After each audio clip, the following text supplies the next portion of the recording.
ලජුන් ධාවල කාන්තාවක් සිය මෝටර් රථය නවත්වන ස්ථානයේ ආරක්ෂිත කැමරාවක් සවි කර තිබුණා. ඇය පුරුද්දක් වශයෙන් සෑම උදෑසනකම එහි පටිගත වන දර්ශන පරීක්ෂා කරනවා. 2019 වසරේ එක් දිනක් පටිගත වූ දර්ශනයක් හේතුවෙන් ඇය බොහෝසේ කලබලයටත් මවිතයටත් පත් වුණා. ඇය දුටුවේ කිසියම් අසාමාන්‍ය සත්වයෙක් තම මෝටර් රථය අසලින් ගමන් කරන ආකාරය. පෙනුමෙන් මේ සත්වයා ඉතා සිහින් සිරුරක් ඇති විශාල කන්පැති සහිත අයෙක්. ඒ වගේම මේ ජීවියා ගමන් කළේ අමුතුම ගමන් විලාසයකින්. මේ සිදුවීමෙන් කැළඹීමට පත් ඇය එම දර්ශනයේ අඩංගු වීඩියෝ පටය අන්තර්ජාලයට මුදාහරින්න කටයුතු කරනවා.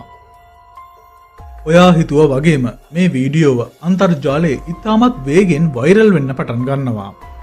ඒ දුටු මිනිසුන් මේ සිදුවීම ගැන මතයන් දෙකක් ඉදිරිපත් කර තිබුණා. බොහෝ පිරිසක් විශ්වාස කර තිබුණේ මේ නම් නිසක වශයෙන්ම පිටසක්වල ජීවියෙක් බවයි. නමුත් තවත් පිරිසක් කියා තිබුණේ මේ යම් පුද්ගලයෙකු විසින් හිතාමතාම සිදු කළ යම් ආකාරයක විහිළු රංගනයක් බවයි. මේ ජීවියා හැරි පොටර් කතාමාලාවේ සිටින ඩොබීගේ පෙනුමට සමාන වන බවත් බොහෝ දෙනෙකු පෙන්වා දී තිබුණා.